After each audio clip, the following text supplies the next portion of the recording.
Hello and welcome back to the Mostly Silent Cartographer.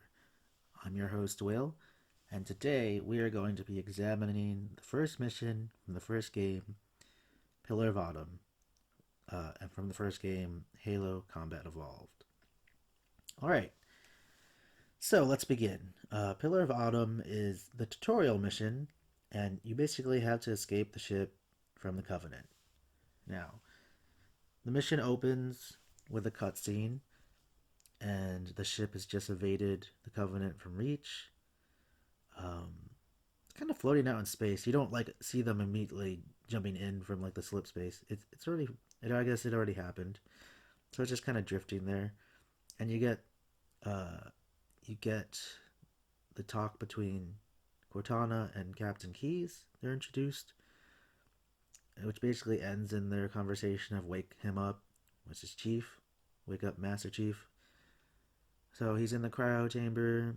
You wake up from the cryo chamber in the cryo tube, and you get the tutorial. You got your shields put up. You get the choice with what is that? What do you call that? The different whether looking up goes down or the inverted, right? I don't do inverted. I don't. Does anyone play inverted? Like, please let me know. Um, it's very bizarre. It'd be weird for me to do inverted. So they do that. They do your vitals, and then the shields that recharge, and then from there, basically the Covenant attack. They kill the guy who up above, and then the one with you is like, "Come on, we gotta get out of here." And then he gets blown up, and you have to jump over the pipes to go through. You see everyone under attack, and it's just like you bump into Chips Dubbo, the Australian Marine, and he's like, "Sir, need you immediately. Whatever. Find Captain Keyes on the bridge." And then you go to the bridge. Boom, Captain Keyes. He sets things up like, "Hey, shit's bad, and yeah, get Cortana out of here, or else they'll find out about Earth." Um, which I was confused about because if that's the whole mission, right? Like getting Cortana to safety and them not finding out about Earth, how the heck did the Covenant find out about Earth in Halo 2? Is my question. Yes, I know there's the book First Strike and the Flood. I just maybe it's in there, but I just don't understand how do they find about Earth then? Because like we've succeeded in Halo 1, so I don't know. It must have happened off screen in the books, and it's been a while since I've read the books. Anyway, Keyes gives you his pistol, which is unloaded, of course, and of course everyone gets the ammo and goes back to pistol whip Captain Keyes, and Cortana's like, "The hell are you doing?" And then you shoot the guys, and then you hide in the little thing in the front, but eventually they'll get you. But yeah, so you make your way through the Pillar of Autumn. You go through the lunchroom, cafeteria. You go through some doors. You go through those you know the narrow ones in the dark with mostly no enemies, like a grunt or two. You see the escape pods, the alien ones, and you can get overshields if you get those. Um, it's plenty of ammo around, health packs. It's a good tutorial mission, like good first mission. Um, and you have that landing where you go up the stairs. Trying to think of other key moments, and all the while, saving Marines, helping Marines. Um, so yeah, that's. I'm trying to think of anything else. You punch through a door. You go through more of those dark, dimly lit alleyway things. Just a couple of grunts in there, nothing big. And it's mostly just grunts and elites that you encounter. No jackals yet, and um, yeah, eventually, you're just looking for a lifeboat to get off. So eventually, you make your way to this barricade, and it has all these grenades, and you chuck them, and you could clear the path really easily. You hop over, and then you go into the escape pod and end the mission. And the mission cutscene that ends is basically the pilot's like, "Hold on," and um, yeah, you blast away from Pillar of Autumn. You see it in the background as you're landing on the ring. I totally forgot to mention that there's a ring. It's called Halo. I don't know if they know that yet though, because Cortana explains it to them later. But like, I remember on the screen it says Halo, so like, I don't know. On the screen of one of the monitors for the people, it says Halo. if you see the details. Oh yeah, and Linda was in the chamber too. If you change the graphics, if you're playing Anniversary, it says Linda's there, because that happened in the books too. I'm pretty sure. But she almost died, and then they just froze her. It's like, you're not gonna die, Linda, and they save her later. Anyway, Linda, blue team. If you're listening and you don't know who Linda is, um, so yeah, you get on the escape pod, and your escape pod is drifting towards Halo, and one of the Marines is like, "I don't want to die, Chief," and you just pat him, like, as a comfort. But it's kind of sad that, in the next mission, I don't want to spoil it, but anyway, yeah, you're just left in suspense in this first mission of just like, what is this ring floating in space? Where we just everyone just got back from Reach, which, man, they must be tired. Like, Reach just fell, and like the timeline of Halo is kind of crazy if you think about it. I think it's in the span of like months or weeks. I'm not sure, but it's at least the first three takes place within a short span of time, I think. I mean, as far as I think it's the year 2552, something like that. Um, Again, I don't know the months. So yeah, you are in this story. You play as Master Chief, Petty Officer John 117. They don't tell you any of that in the game, the first game, right? You just know by the end of three. But like, I'm trying to think, where did they even tell that in the game? Um, Maybe it was in the books. I don't know. It's been a while. I used to read. I read The Fall of Reach, First Strike, and The Flood. I read those, so it's been a while. Maybe they taught me like Chief's name. But yeah, for this first game, mostly silent. Chief doesn't talk except for cutscenes. It's a silent protagonist game, just like Half Life was with Gordon Freeman. Chief is a man of little words early on. And I think it's interesting that he evolves as the games go on. He says more in 4 and 5. And it's very interesting, the contrast. And people often dismiss Master Chief as a boring character. He is far from boring. Chief was kidnapped as a child and bred to fight for war. Before fighting the Covenant, he had to fight the insurrectionists, or that's what the point of the Spartans were. And the Covenant just so happened to show up at the time, and it's just like, well, we had to put that aside to fight the aliens. And so that's why it's in conflict with Dr. Halsey, like, oh, like what she did was terrible, but it saved humanity, right? So does that make it okay or not to kidnap children? To like, it saved it. Like, yeah, it's interesting. It's like, should you be charged with that for saving the humanity? But at what cost? With your humanity was lost, because kidnapping children and breeding them for war is an awful crime you should answer for. I think, you know. And I don't think anything like execution or death, but like, she should answer to that, or at least pay back the parents for the children they lost. Because a lot of those Spartans in that program under her, a lot of them didn't make it.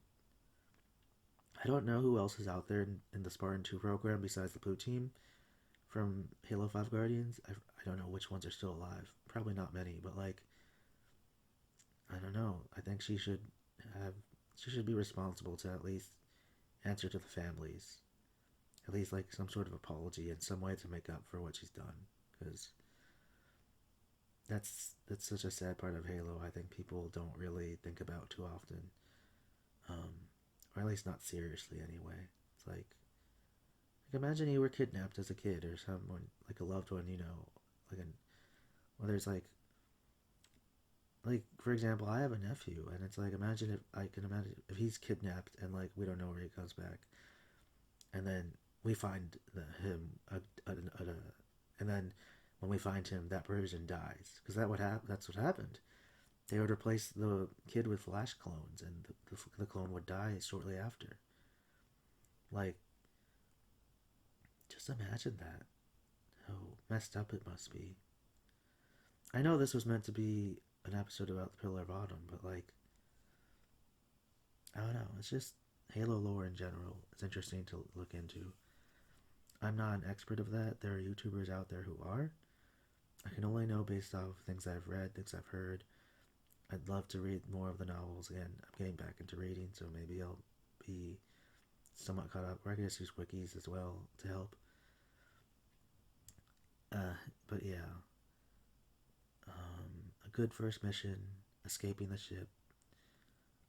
I'm I'm working on my own Halo story, non-canonical, just for fun.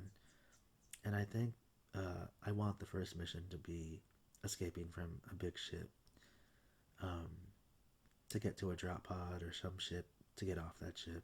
Like it just feels like classic Halo to me because this level in Halo 1 I feel like is mirrored in Halo 2 because you're on a space station.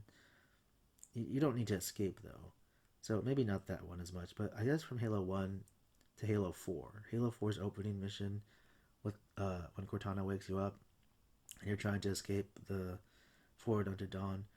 I think that mirrors Halo One's first mission, and it made me nostalgic of like, oh, this is like familiar, even though Halo 4 was different. That's what I like. I like things that are familiar but different, and that's where I feel like a lot of people disagree on with Halo 4, 5, and Infinite. Like they get caught up in like, oh, it's not like this, it's not like that. I don't like the art design. I don't like this. Fair enough. That is a fair critique, and you have your reasons. I agree with that, but I also have. I also like to give credit where when anyone just tries something new, but however big or small the change is, trying something new and experimental rather than doing the same thing over and over again. If you make the comparison back in the day, Halo had like games every X amount of years versus you had COD. Call of Duty came out like every year, and people complained, oh, the COD games are all the same or whatever. And even then, you can say, oh, more of the same can be good, right?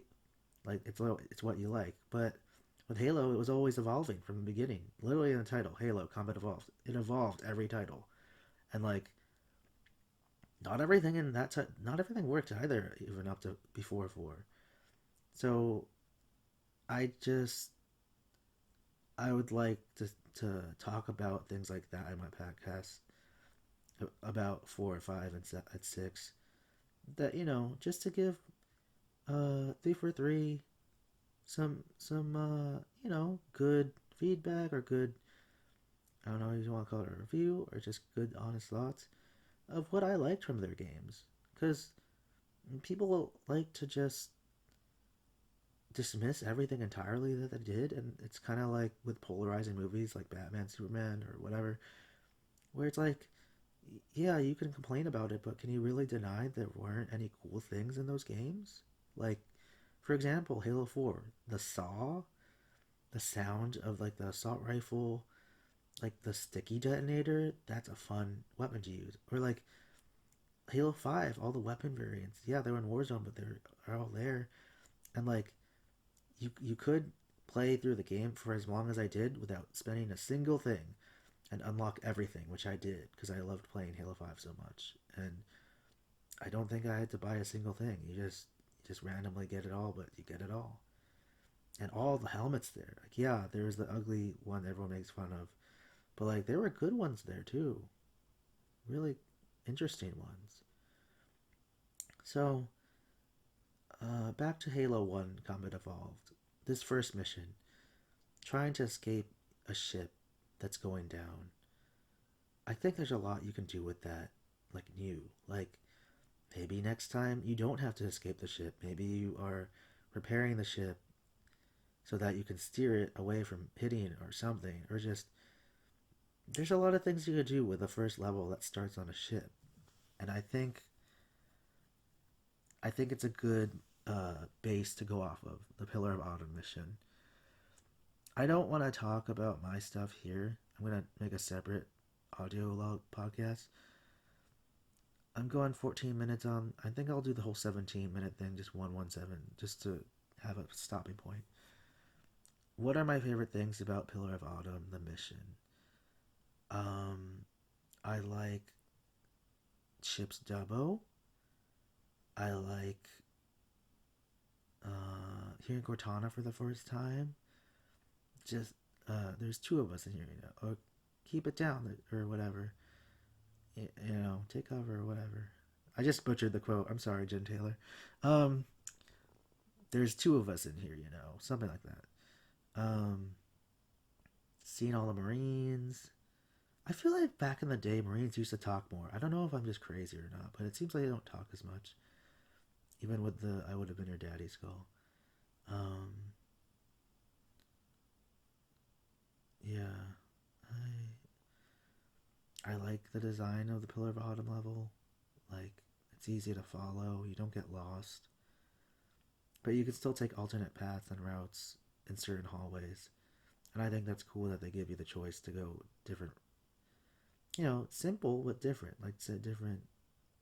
You can attack the situation differently. And I like that they don't give everything away, like weapons and like the sniper, rockets, all that. Like it's not.